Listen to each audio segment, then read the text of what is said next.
facilities and nursing homes and residential care facilities.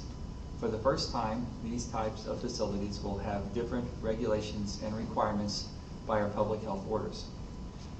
We are relaxing visitor restrictions in residential facilities that do not offer assisted living or nursing care. These facilities that do not offer assisted living or nursing care can have visitors inside of their buildings if they follow strict social distancing guidelines. These visitors in these types of facilities will be screened as employees of these facilities are screened with temperature checks and other questions. Examples of buildings that can have visitors inside of their buildings are independent living facilities and senior apartment complexes.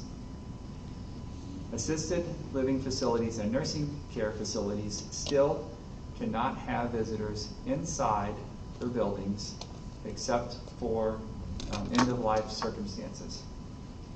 However, under this new order, assisted living facilities and nursing care facilities can have visitors on their property outside of their building, again following social distancing guidelines. If a residential living facility has many different levels of care, then they will be required to follow the more restrictive level of care for their common areas, where individuals living independently may be mixing with individuals who are in assisted living or nursing care. So the more restricting requirements will be required in the common areas. Facilities that do not share common areas for those living independently and those in assisted care or nursing care can follow the guidelines in those common areas based on those who are present in those common areas. The social isolation of seniors is a concern, and we're going to continue to look for creative ways to allow family members to visit with individuals in senior living facilities that do not risk their health. The data tells us that residents in these types of facilities are the most vulnerable. Up to 25% of our COVID-19 infections are from residents in these senior living facilities, and even a higher rate of loss of life is present from residents who are infected in these types of facilities. So we are taking these steps developed with our public health department and in conjunction with nursing homes to make sure that we keep our seniors safe as possible. We will continue to monitor cases, and we'll continue to monitor transmissions, and we will consider updating these guidelines in the future. This week we also began to offer expanded COVID-19 testing in our public health facilities in St. Louis County. This includes the John C. Murphy Center in Berkeley and the South County Center in Sunset Hills. We are offering expanded testing to asymptomatic people in St. Louis County who are in frequent, regular contact with others outside of the home and would like to be tested. Since announcing the expanded testing last week, we've had over 6,000 phone calls to our public health department. We have been able to schedule or test 700 of those individuals so far. We will continue to prioritize for testing individuals who are symptomatic and individuals who have been exposed to someone who is known to have COVID-19. To get scheduled more efficiently, today we are offering online scheduling at stlcorona.com. You can click on COVID-19 testing. Tests are available at the St. Louis County Public Health Department from 8 a.m. to 5 p.m. with an appointment. Interest in getting a test remains high in St. Louis County, and we will continue to coordinate testing and help provide testing information for the many other facilities in the county in addition to St. Louis County Public Health who are providing testing services. As more testing sites continue to open in the county, we will work with everyone to make sure that they have access to a test. The more people we get tested, the more we will be able to understand the reach of COVID-19 in our community. And I'd be glad to answer any questions. Dr. Chris, you had put out a tweet yesterday about looking at roads, statues, Yes. and the like, in the wake of the Christopher Columbus statue coming down. Could you elaborate just what your thought process is there? Do you think that there are going to be things coming down in the county? Are there statues and the like that you're concerned about? What's your Well, I thought think we process? have to address this in a thoughtful and organized way. I don't think we should be looking at these one at a time when someone brings it to our attention. I think we need a thorough and comprehensive review of roads and parks, and it needs to be done by individuals who have expertise in this area. That's why I asked Hazel Irby, who is our Director of Diversity, Equity, and Inclusion, to work with our Parks Director, Tom Ott, and our Director of Transportation and Public Works to review road names and park names and make sure that we just look at everything in the county instead of one or two roads at a time as they're brought to our attention in the community. We'll take these seriously. We are in a new point in our history where we have to review this in a very thorough and thoughtful way, and that's what I'd like to do. Are there ones that concern you? Are there anything that stands out in your mind at this point? Well, yesterday we had heard some concerns about Dorset Road, and that was the one that was brought up in the media.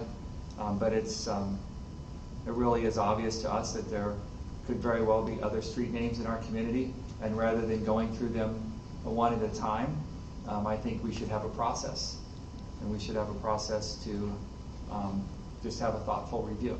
And then it also gives us an opportunity to have a community input and community conversation about this, and that's what I'd like to do. I'll ask about a couple COVID things. Actually, really just one. Obviously, this latest layers of businesses opening within the last couple of days. Have you heard from business owners any good, any bad that's been coming out of, especially gyms, I guess? Have you been talking with business owners, and what are some? Yeah, the feedback universally is a good conversation. We provided some pretty thorough guidelines that we built in conjunction with civic leaders, business leaders in our community, with the City of St. Louis, the Economic Development Partnership and their resources. And we spent a lot of time working together with a lot of individuals to develop guidelines that were very thoughtful. The feedback from our business community is they're very grateful for those guidelines. They find them very helpful. On occasion they have questions that are specific to their type of business or their individual business, and we do our best to answer those. We did get a lot of questions early on, and we answered those as quickly as we could, but the feedback from our business community is a lot of gratitude for those guidelines and for the cooperation they received from St. Louis County. What I see in the community is pretty widespread acceptance of those guidelines, and I see a lot of people in the community practicing social distancing. I see a lot of people with masks on, and that really is our path forward. On occasion I see people without masks, and I would like to see the mask compliance higher in our community, but as it stands now, it's pretty good. And that is what will keep us safe, and that's what will keep the transmission low. Our businesses following the guidelines, and what I hear from them is really an eagerness to know what the right thing to do is so they can just do it. And I see a lot of people in the community following those guidelines too. It may be a little premature to ask this, but does it seem like we're still on track of loosening some of the capacity restrictions at the end of the month? I think so. Okay. And we'll continue to watch the testing results. We'll continue to watch that hospital admission number from the pandemic task force.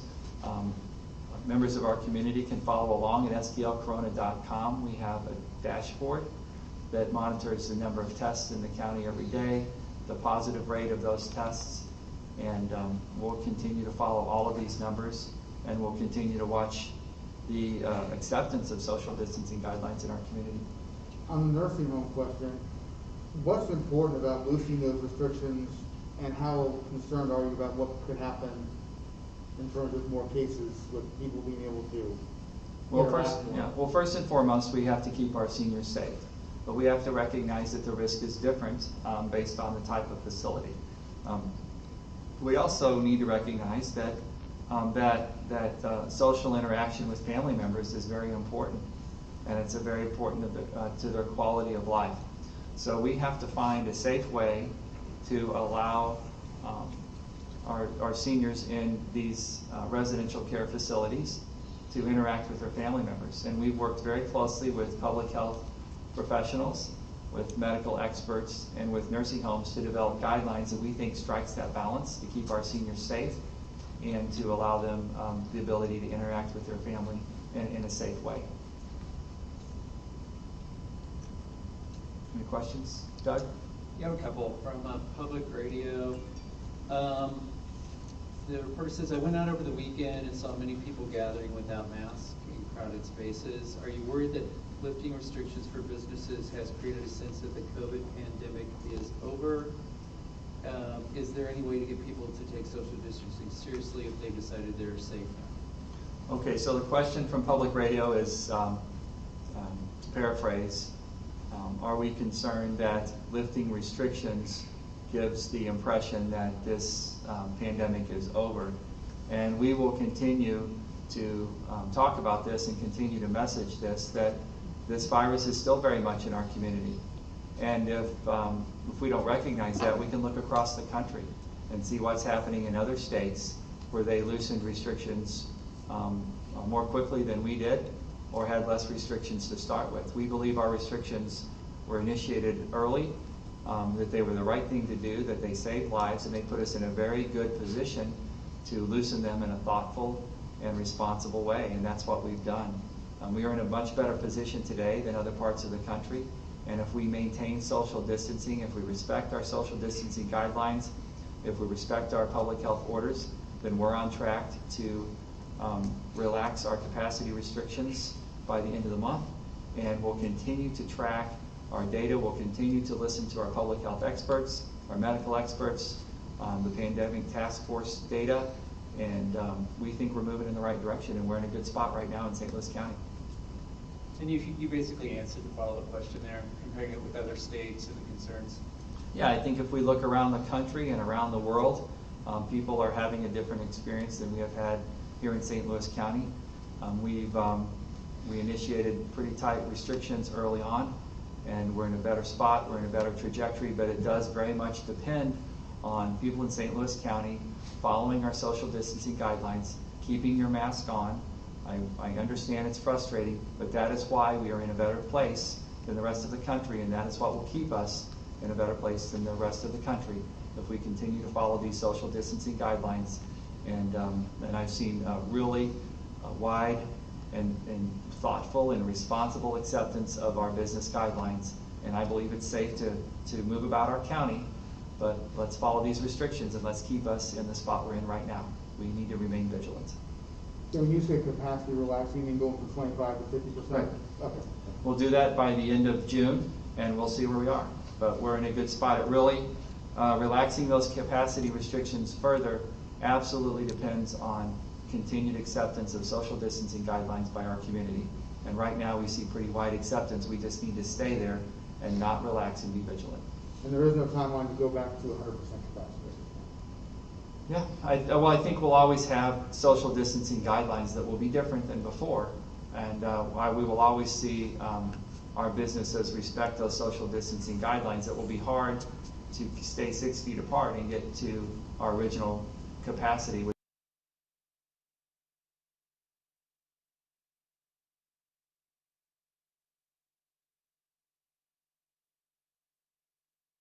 Welcome to Hannity. We have big breaking news on multiple fronts tonight. The people are speaking loud and clear, and the reopening of America, whether some states like it or not, is well underway. Businesses are now opening with safety measures in place. NASCAR is back. Golf is beginning to come back. The ratings are massive. Wow, wonder why. Major progress in the race for a vaccine. A biotech giant, Moderna, is now receiving